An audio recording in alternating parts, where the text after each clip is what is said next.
In this episode of the Locked On NBA Big Board podcast, it is our second episode of the day. The first episode was Rookie Watch Volume 9, where we talked about some of the top rookie performances from the weekend. And in this episode, we are going to talk about the highly anticipated debut from Rutgers dynamic freshman duo Ace Bailey and Dylan Harper. So stay tuned to hear James and I share our thoughts on their performance.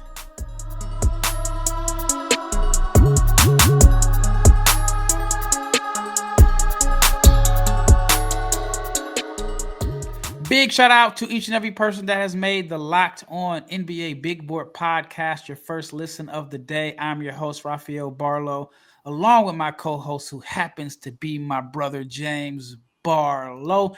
And before we get into this episode, I want to let you know that it is sponsored by Game Time. Download the Game Time app, create an account, use the code Locked On NBA for $20 off your first purchase.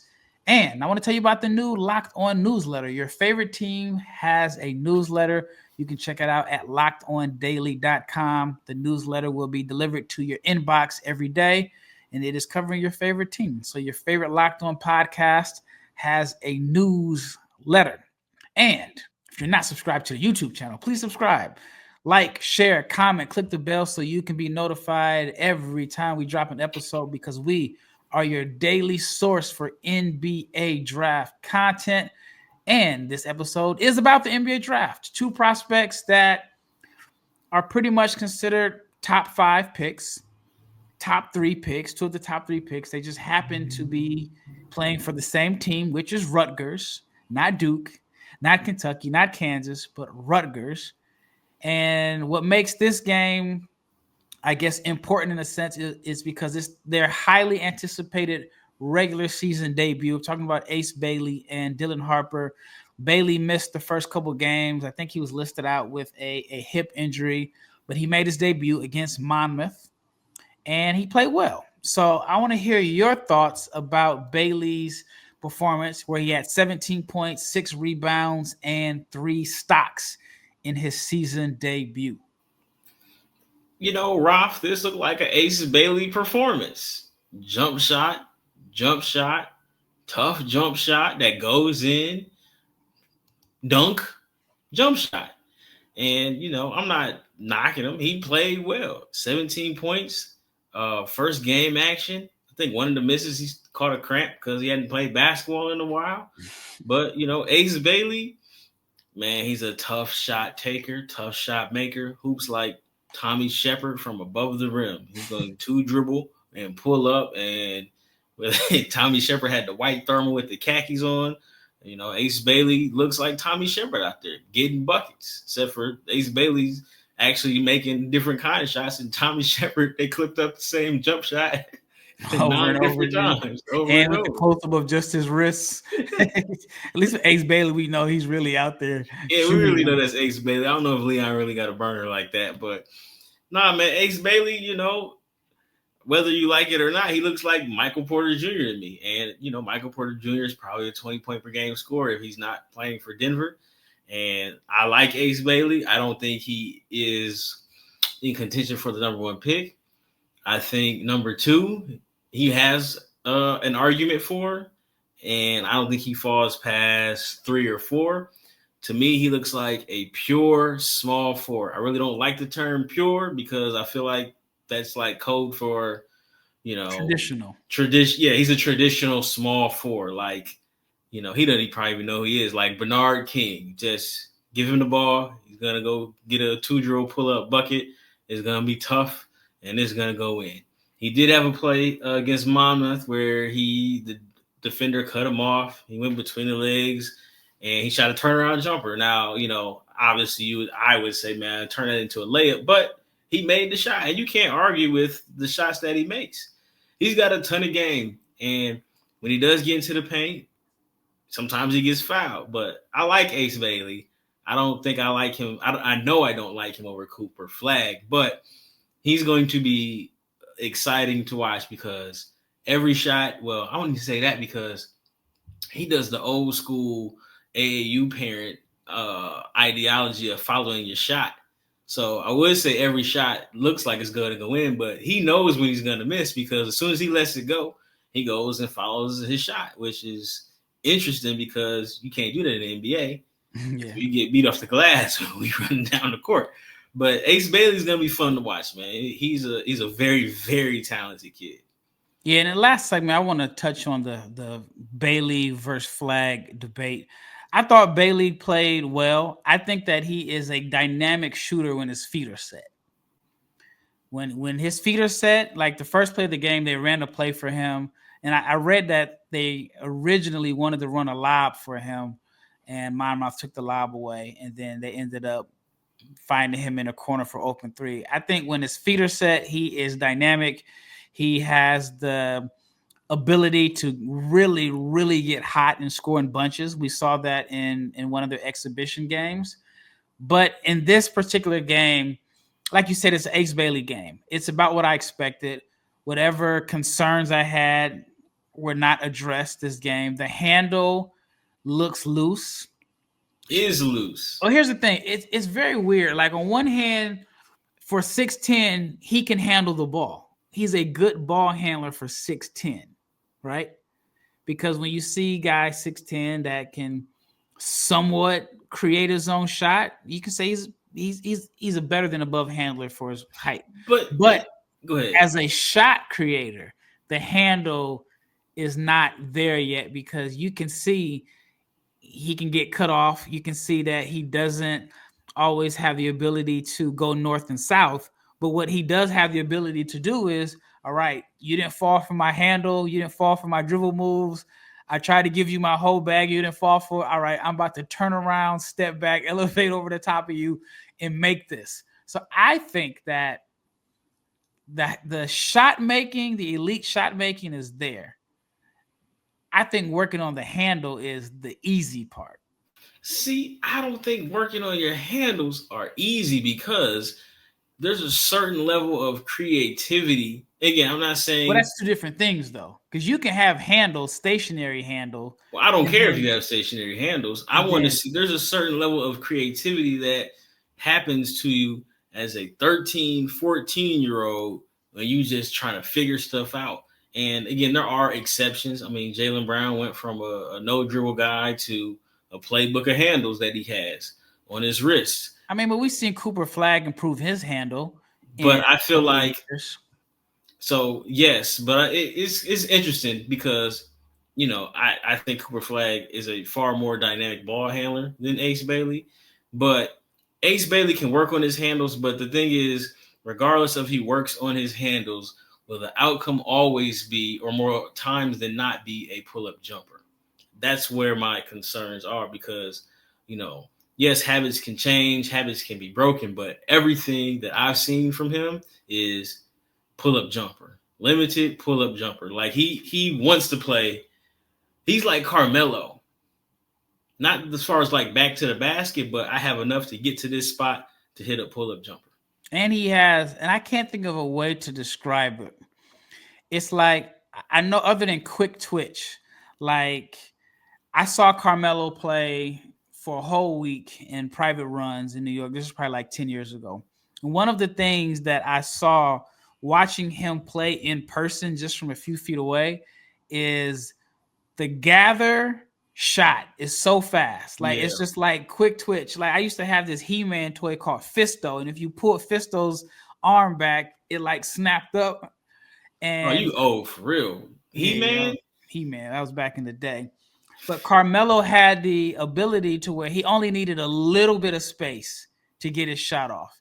And Ace Bailey only needs a little bit of space. Even if the handle, if he's not able to get where he wants to go with the handle between his height and just how fast his gather and pull up is, he's going to create space. I think for him, he doesn't necessarily need a flashy handle. All he needs to do is have the handle to get to his sweet spots.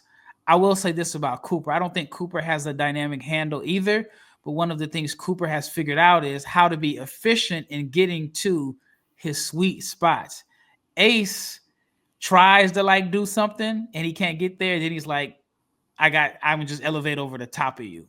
So, but I think the handle is fine. I think he can add to it, but once he simplifies it and is able to get to his sweet spots and get stronger, I think sometimes there's some plays where I'm like, he couldn't get to it because he got bumped off of his spot. Yeah. But I thought his performance was good. All right, when we return, we're going to dig a little bit deeper into his performance, and then we're going to talk about his teammate, Dylan Harper, who I thought had his best game of the season against Monmouth, and then we're going to go back into the whole Cooper Flagg comparison to see if either one of these prospects can pass Cooper, because Cooper did not have the strongest game this weekend. But before we get into the second segment, let's talk about FanDuel, where you can get ready to tackle the action, the NFL action with FanDuel, which is America's #1 sports book right now. And right now, if you're a new customer, you can bet $5 and get $150 in bonus bets if you win. The FanDuel Sportsbook app gives you everything you need to place live bets on the NFL, and it is all in one place. So when you get a hunch in the middle of the game, you can check out the latest stats, view live play-by-play, and so much more. And it is on the same page where you placed your bets. So just visit FanDuel.com to join today. You'll get started with $150 in bonus bets if you win your first $5 bet. That's FanDuel.com. And never waste a hunch and make every moment more with FanDuel, the official sportsbook partner of the NFL. All right, let's go back to Ace Bailey. So we're talking about the handle, but the shot making is elite is a strong word, but the shot making is very advanced for someone of his age and his caliber. I think that, like I said, once his feet are set, he's dynamite as a catch and shoot player. Offensive creativity is like, on one hand, he's a creative shot maker, but not a lot of creativity off the bounce. And so some of the plays that stood out to me in the game, there was one play where he was on like the left wing, tried to give a man something, turned it into a back down. It was literally like a Carmelo-like back down on the baseline. He missed that shot. But there was another play where he got the ball, couldn't get to a spot. I think he tried to go left, right, but then it was like a reverse pivot, turnaround fadeaway that went in. I thought that was impressive. But here's what I got from his game as far as him not getting to the rim. He takes terrible angles. There was one play that was at a ball screen, and you know, like when you watch players in the NBA that know how to play the ball screens, they know how, right, as soon as they get off the screen, it's like what you teach your kids, shoulder to shoulder, and then they know how to lean back into the ball handler, like putting them in jail to create the advantage that they have. Well, I felt like with Ace, he get a screen, and instead of like mastering the angle to get a direct pass to the rim, he would allow the man to catch up with him and beat him to the spot, which would lead to him taking a tougher shot. So I'm not as concerned about the handle.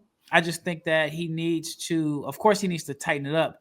But I think as far as getting to the rim, needs to take better angles. And I think once he gets stronger, he'll be better. What are your thoughts? Yeah, I think it's going to be more so a mindset thing. You know, again, it's going to be breaking habits. Can I get to the basket? Can I get to the basket? You know what I'm saying? Like, if we're even, am I leaving? Does he have that mindset? Because his first thought is, I get a step, I'm raising up to pull up. Guys aren't going to be, 6'4", 6'5" at the next level. And I know you mentioned he has a good handle for somebody that's 6'10", but realistically, you say he is going to project to play on the wing, which means you almost certainly, not necessarily, but you need to be able to handle the ball, or you're going to be somebody that needs to be fed the ball, right? But again, I think he's a old school, pure small forward. I do think the leverage and the strength obviously does need to improve. Again, he's young, even young for his class. But like I said, I want to see a real test. I need to look at their schedule to see who they have coming up soon. But no disrespect to Monmouth, because if you want to keep it a bean, he may not have been the best shooter he wasn't the best shooter on the floor. Abdi Bashir was the best shooter on the floor.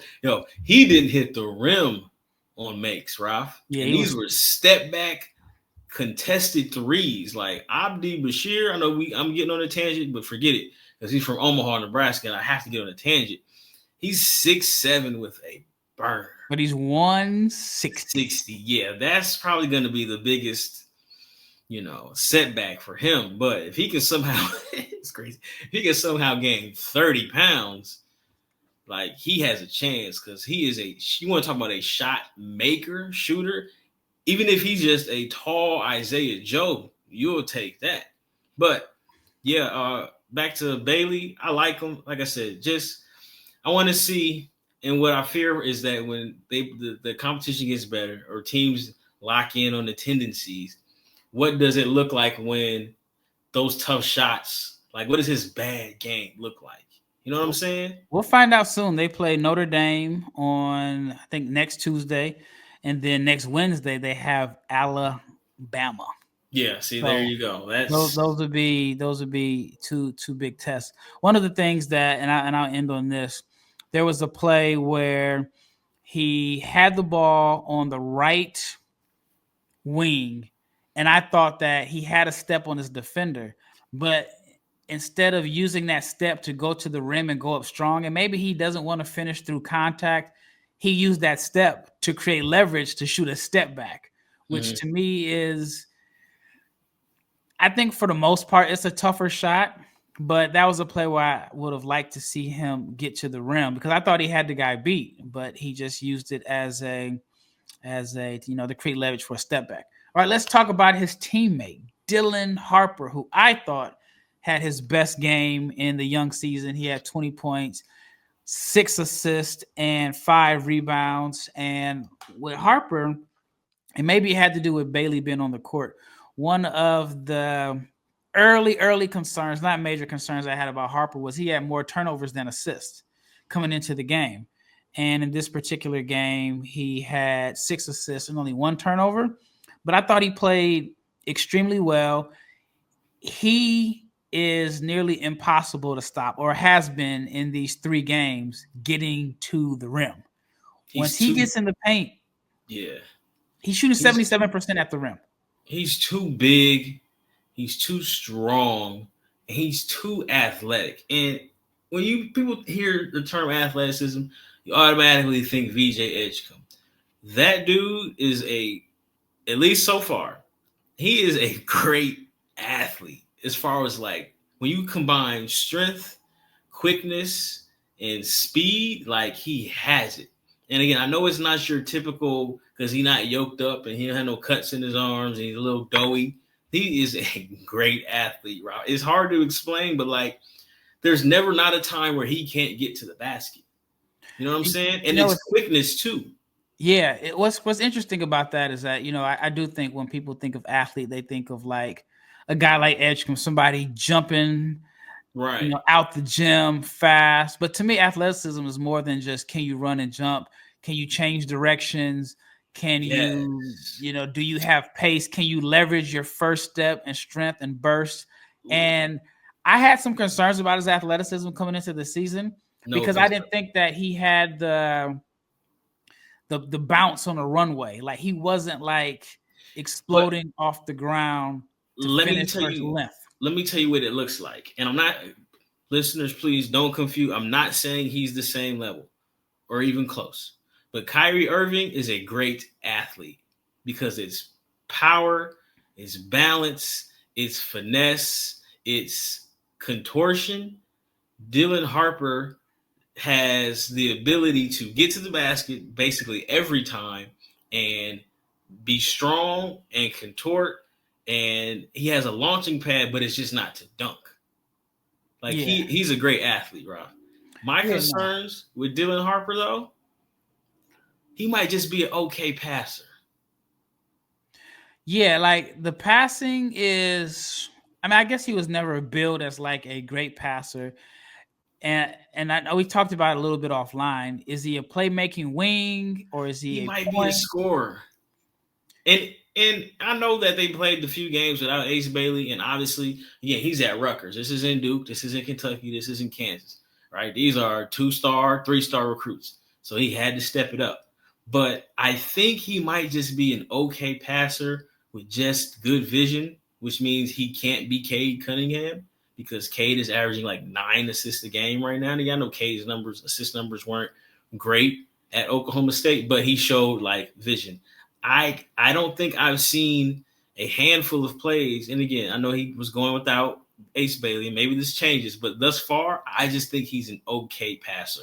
And there were even plays without Ace Bailey. It's not even just the passing, it's the decision making. Like, he had a guy wide open in the corner, and he got called for a travel because he decided to make the play himself.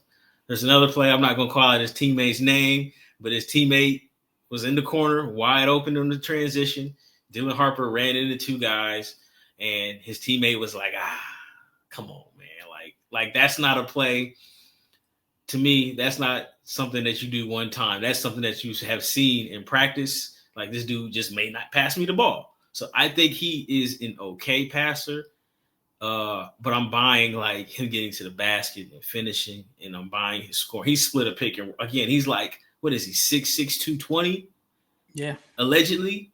And that's all like, that's no muscle. Like, he split a pick and roll. No, it's muscle. It's just not. No, it's not yoked is what I meant to say. It's not packaged the way, like muscle. When you think of muscle, you think it's packaged. I mean, like I always say, Chris Paul, Luka Doncic, Nikola Jokic have no muscle definition. Harden, but they can.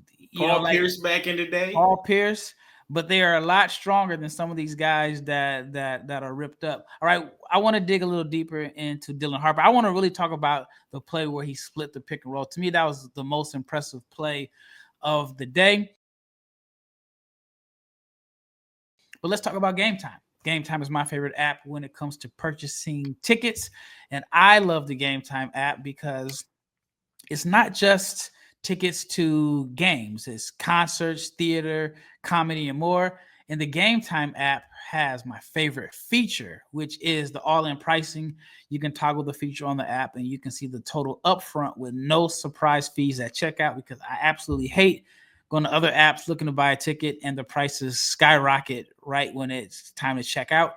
And Game Time also gives you a panoramic view from your seat, and you can see it in the app before you buy.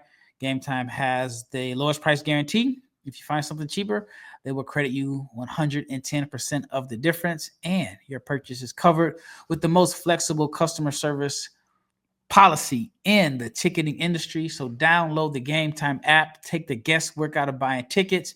Download the app, create an account, use the code LOCKEDONNBA for $20 off your first purchase. Terms apply. Again, create an account, use the redeem code LOCKEDON for $20 off. Download Game Time today. All right, last segment. So I wanted to touch on this Dylan Harper play. So he got the ball, and it was like semi-transition. And what I love about his game is that he has his own pace. You can't really speed him up. He plays like I've been here before, as far as just his feel for the game and his pace. So it was like semi-transition. He brought the ball up the court, and the defender tried a hard hedge, as if like he was trying to stop him from getting downhill and turning the corner going left. But the way he smoothly split this pick and roll, it was like a combination of the pace to like think ahead of the defender, but also the burst to split the pick and roll. And usually when you see guys split the pick and roll, it's not always like big, broad shoulder guys. It's usually someone that's pretty thin. This is 6'6", 215, 220 pounds, splitting the pick and roll like a small point guard, getting downhill, finishing in traffic. Again, that play stood out to me. It was the most impressive play of the day to me, just because of the pace, the poise, the patience. He was ahead of the defender, and he knows how to toy with defenders. He knows how to get guys leaning one way so he can go the other way. He knows that, all right, this guy's not strong enough to guard me. I don't have to give him a bunch of moves. I'm just going to lean into him and get to my spot, which is something that Bailey does not have. Now, obviously, their body types are totally different, but I think if Ace could learn a little bit from Dylan as far as mastering angles, then I think Ace would be a much better finisher at the rim, or at least be more aggressive getting to the rim, because their games are total opposites right now. Yeah. Because Dylan is struggling with his shooting. He is struggling with his shooting, and I thought he made a couple threes that game. One three that he made, I want to say, that game was something that you rarely see from a guy that handles the ball as much as he does. He shot a catch and shoot three in the corner.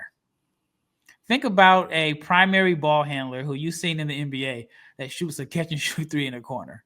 Not very many. Yeah. But he knew how to, when I talk about his IQ, he knew that he didn't have the ball. And I think a lot of times guys that are good ball handlers that are used to having the ball in their hands or excel with the ball in their hands, they don't space the floor. Like, I'm a big James Harden fan. If James Harden doesn't have the ball, he's going to stand in one spot. He's not going to relocate to space the floor. Luka doesn't do it. Luka don't even be on the screen half the time when he doesn't have the ball. Yeah. And so Harper had a play where he didn't have the ball, and he relocated to the corner so the man with the ball could see him, and he knocked down a catch and shoot jumper. To me, that is important because, and it goes to what you said, you don't think he's a really great passer. No. Which means he may have to play more so off the ball. And if you're going to have to play off the ball in the NBA, then you're going to need to be able to space the floor, or at least relocate to get open. Well, here's the thing. I don't necessarily think he has to play off the ball. I just think that there are certain reads that he's just not going to make, but at the same time, you can counter them with just being a flat out good to great scorer. Mm-hmm. And if you can't keep him out of the paint, the only reads he needs to be able to make is hit the corner. You know what I'm saying? Drive and kick, and hit the live guy when he's in the dunker spot. Now, maybe in an NBA offense with different talent, he looks like a better playmaker, but I don't necessarily, again, we're very, very, very early into the season. I'm calling him more of a combo than a point guard.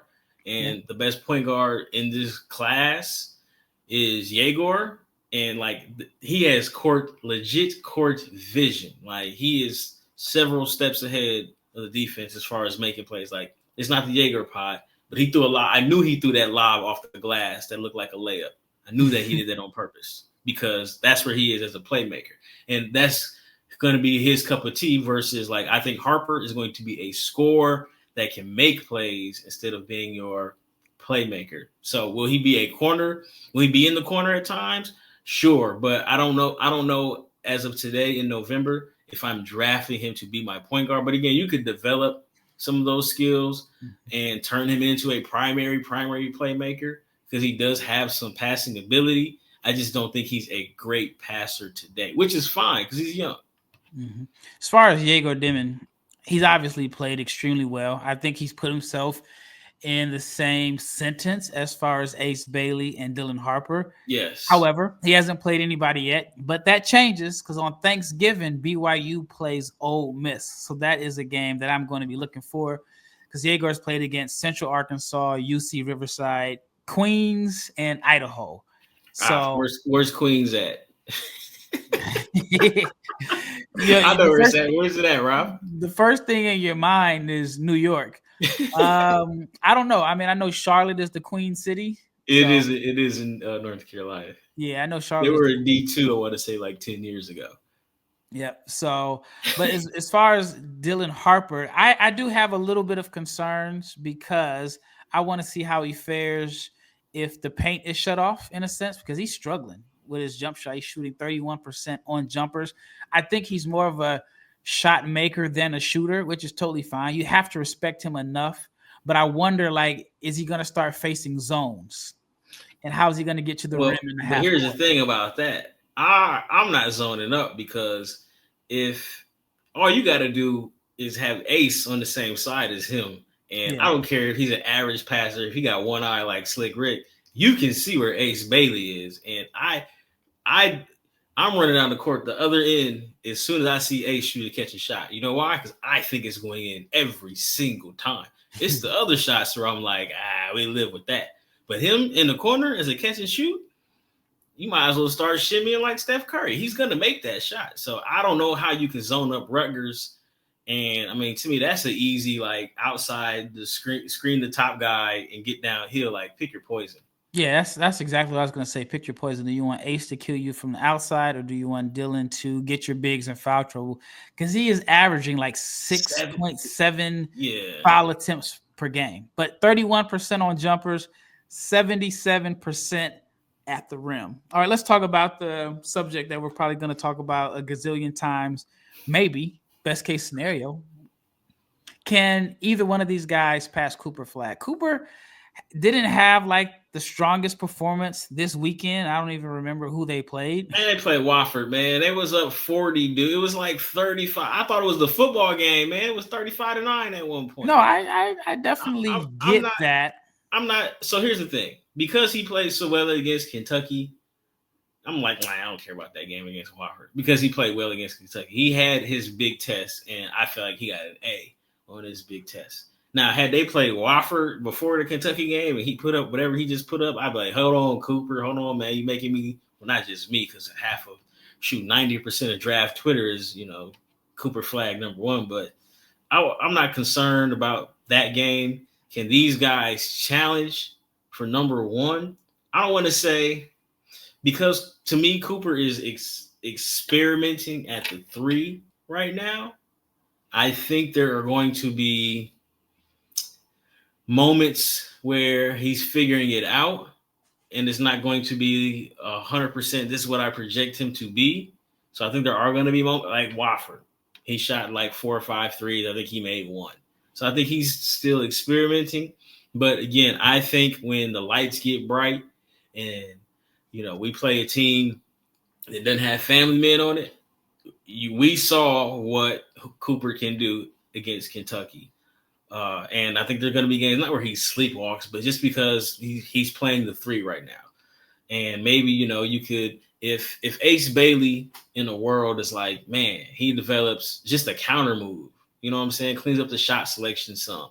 If Dylan Harper shows the court vision, and you just like, let's say Dylan Harper ends the season at 22, 5, and 4, like I think you can entertain it. Because while Cooper we think is a slam dunk, he still has things that he needs to improve on, things that he needs to work on. And again, he's still, I'm buying him as a 3 long term, but he's still like working his way from being a 3.5 into a 3, in my opinion. I think Yegor, when he gets his first test, depending on what it looks like, because again, he's 6'9", he can pass and he can score. I mean, I don't think it is Cooper because of where all of the data that we've collected watching Cooper, but at the same time, we're seeing a new version of Cooper. So I think that guys can entertain or at least challenge him for that #1 spot. Yeah, my concern with Cooper is the shooting.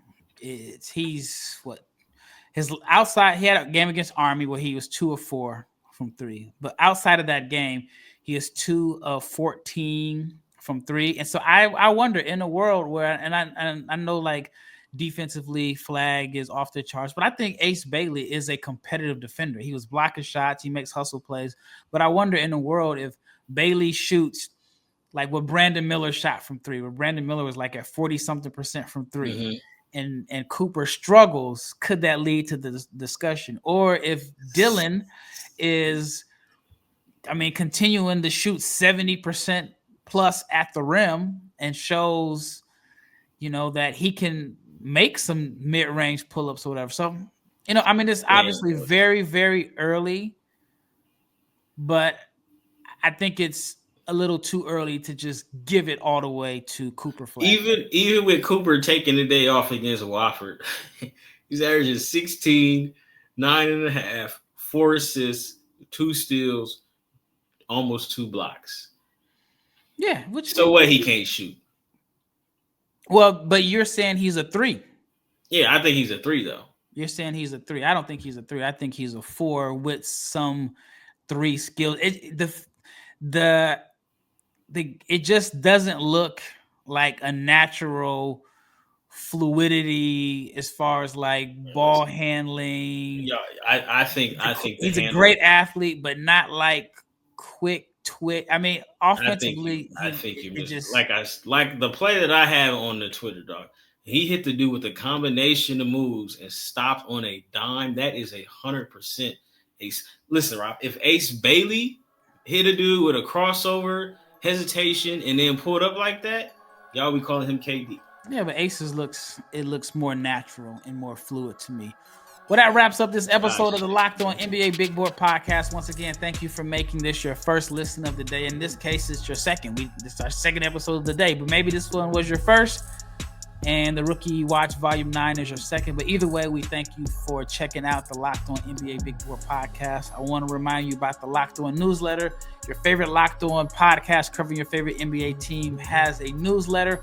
Check it out at lockedondaily.com. Once again, it's Rafael Barlowe and my brother James, and we are